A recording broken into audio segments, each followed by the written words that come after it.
It's the middle of the OHL off season, so why not pass the time doing some history, looking at the Ontario Hockey League season by season.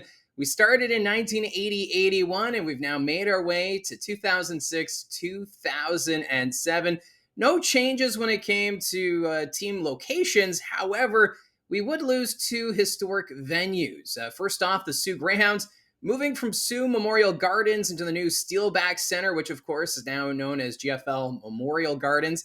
And the Oshawa Generals, they would move out of the Civic Auditorium into the new General Motors Place, which of course is now the new Tribute Community Center. So it was two venues that have seen a lot of history. The Greyhounds, of course, winning Memorial Cup on home ice at the Sioux Memorial Gardens, and the Civic Auditorium, home to several key events in Oshawa Generals history.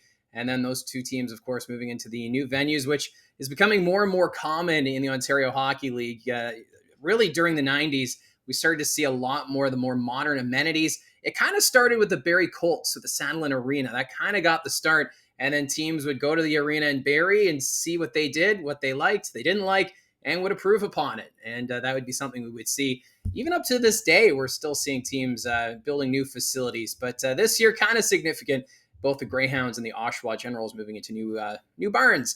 Now, this season, we would also see a new checking to the head rule introduced, as concussions front and center, especially at the National Hockey League level, and the OHL wanting to follow suit. So they would introduce a new check to the head rule going to the 2006-2007 season. In the playoffs, we'll start the the standings. We're going to start with the West Division.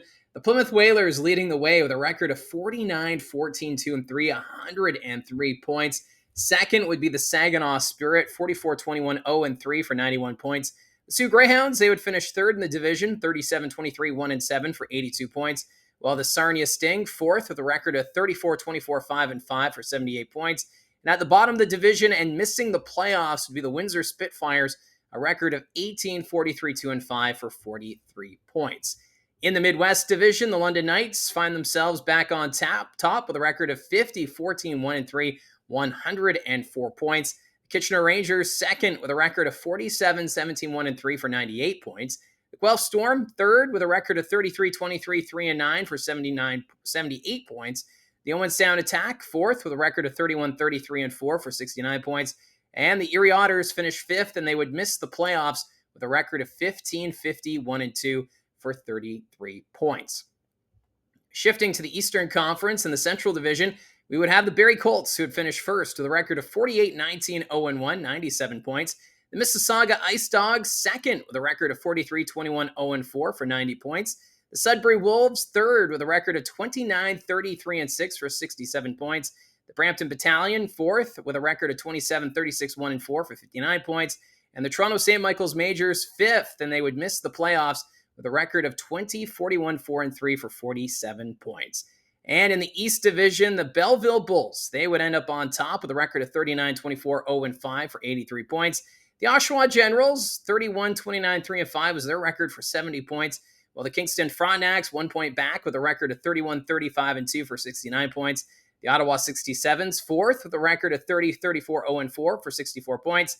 And the Peterborough Petes missing the playoffs with a record of 24-39-1-4 for 53 points. Now, going into the season, the Toronto St. Michael's Majors owner, Eugene Melnick, he would purchase the Mississauga Ice Dogs. So Melnick at this point in the season owning two Ontario Hockey League teams, and of course, both of those teams in the same division. So an interesting moment here when it comes to OHL history. Now, Melnick, he wanted to take over the arena lease at the Hershey Center. That's what the rink was known at the time in Mississauga.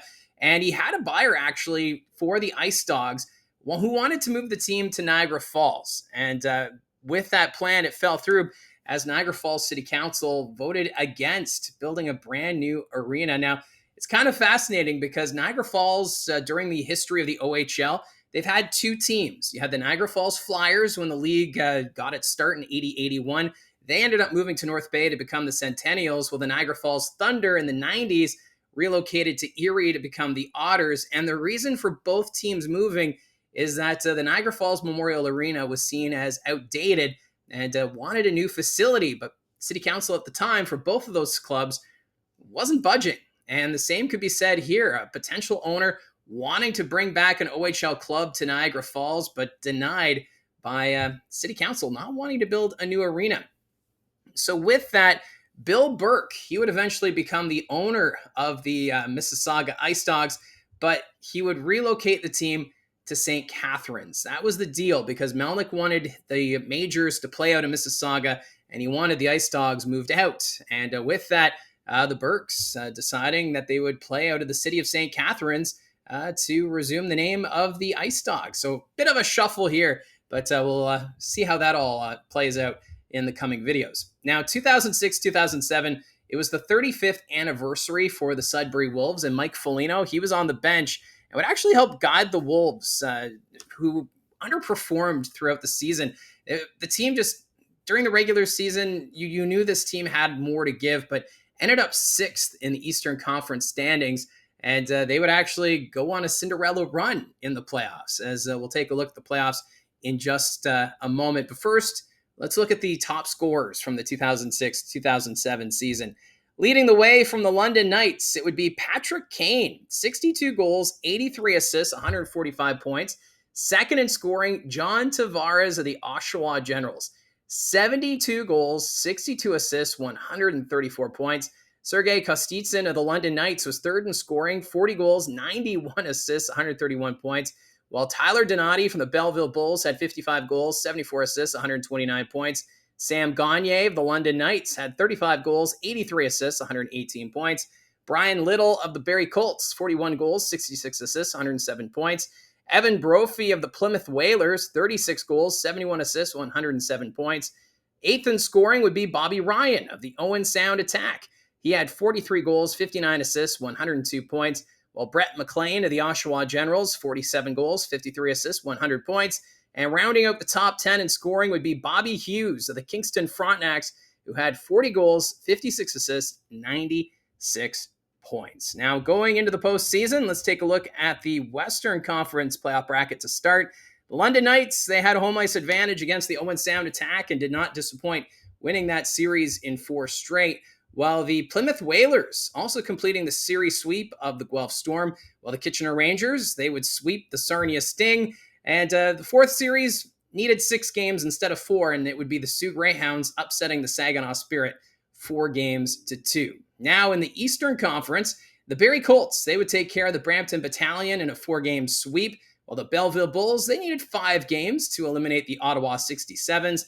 The Mississauga Ice Dogs, their last year at the Hershey Center, well, their run would come to an end early. They were upset by the Sudbury Wolves in 5 games, while the Oshawa Generals, they would eliminate the Kingston Frontenacs in 5 games.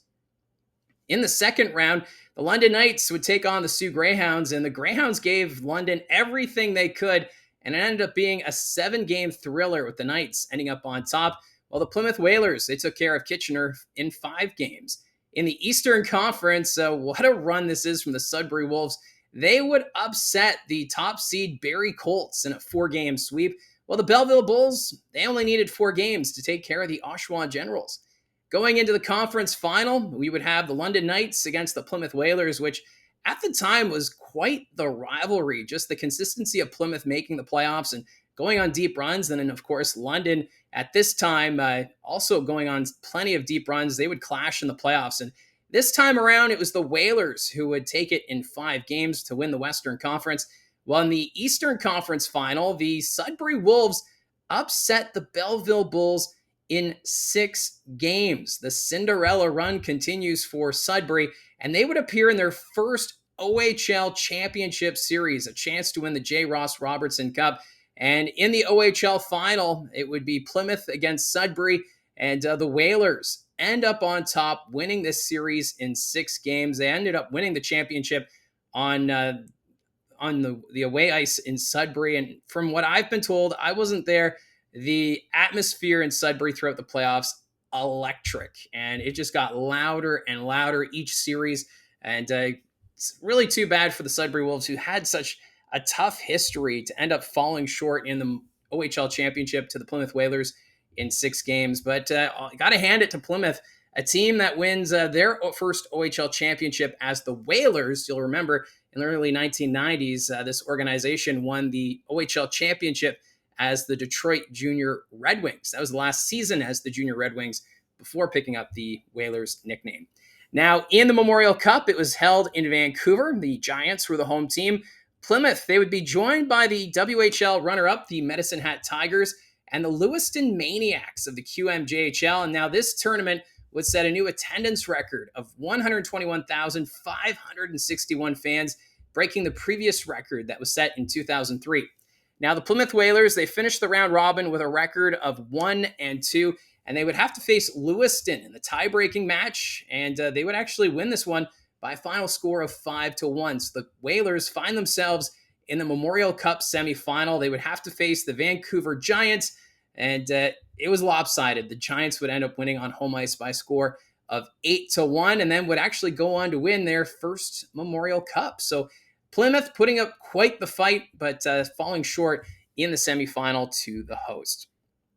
Now, looking at the award winners from the 2006-2007 season, winning the Red Tilson Trophy would be John Tavares, putting up 72 goals. We'll do that. Meanwhile, Eddie Powers' Memorial Trophy would go to Patrick Kane of the London Knights. The Matt Layden Trophy went to Mike Vellucci of the Plymouth Whalers, who was behind the bench there.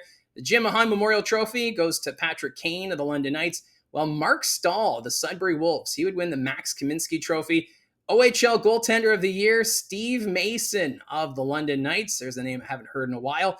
Ryan O'Reilly of the Erie Otters, he ended up winning the Jack Ferguson Award.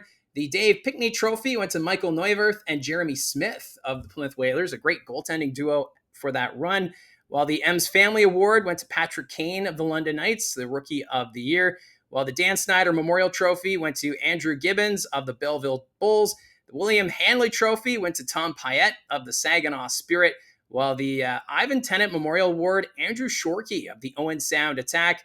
The Tim Adams Memorial Trophy went to Casey Zizekas of the Mississauga Ice Dogs, and the Wayne Gretzky 99 Award for Playoff MVP actually went to Mark Stahl of the Sudbury Wolves. The Wolves, of course, losing to Plymouth there in the OHL Final, but Mark Stahl, his performance for the Sudbury Wolves, top-notch, and he was rewarded winning the playoff MVP trophy. So the Sudbury Wolves, their magical run. I know when I was covering the Sudbury Wolves, a lot of fans would talk to me about that run and just reminisce about the that amazing accomplishment. The team sixth in the Eastern Conference, making it all the way to the OHL Championship. And if this team were to win an OHL title, the Nickel City is going to be loud, and hopefully fans will be able to experience that sooner rather than later. Well, the Plymouth Whalers, they were such a consistent team in the Western Conference, and finally being rewarded for their efforts winning that championship in 2007. So if there's memories that you want to share here on the channel, I encourage you to do so in the comments section down below. It's always nice to hear those memories and just that look back of what was the 2006-2000 OHL season. So thank you very much for your support. Don't forget to hit like and subscribe, and we will talk to you again soon.